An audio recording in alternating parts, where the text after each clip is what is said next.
There is nothing that Jesus cannot do. I have seen miracles that drove me to tears. The person that is sharing it is crying. Me that I'm hearing it, I'm crying. That Jesus, you did this one. And yet, people can get so familiar. I tell you, angels are real. But we can get so familiar. A man suffered a terrible fracture of the elbow. It was shot in his elbow. And so they had to put an artificial elbow there. And he had carried that artificial elbow for like 9 years. It was there in his elbow. And sometimes it can get really painful. They had done for evangelism that day. And after they prayed, everyone said, let us go and rest. This man went to sleep as usual, only to wake up the next morning. And that artificial elbow was beside him. I saw it with my eyes. The angel came, removed it, and dropped it. So that there will be a witness.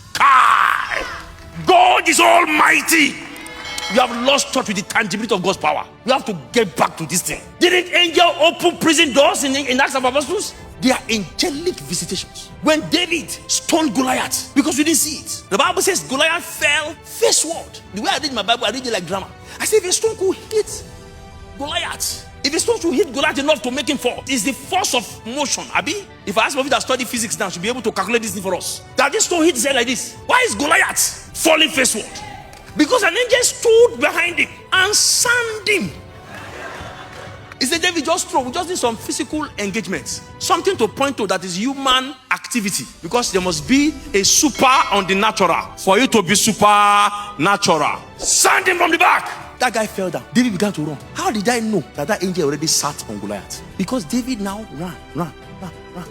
Used his two hands to carry Goliath's sword. Begin to cut Goliath's head. Goliath did not get up. How did Goliath not be able to stand up? These things are happening.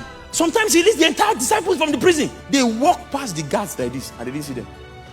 At least you cannot see angel. We know you cannot see angel. How about human being? Because when they came out of the prison, they walk out. One man said, his pastor said in church, this week you will be invincible. Invincible means you will not be able to be beaten. It's VIN, not invisible. Invincible means that you will be unbeaten. But this man didn't understand English so much. What he had was invisible. So armed robbers came to his house. And he said, my pastor said, this week I am invisible. And they did not see him. They came, they ransacked everywhere. He sat down like this. He said, my pastor said I'm invisible. He had it. Faith comes by hearing. It is what he had. He believed what he had. And what he had worked for him.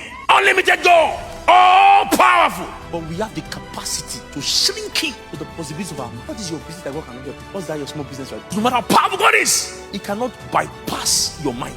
He wants to do something big, but God cannot do anything big with a small thinker. So you have somebody who is praying at level 10, but thinking at level 2. He will only see God's hand at level 2, because that's what his mind can take.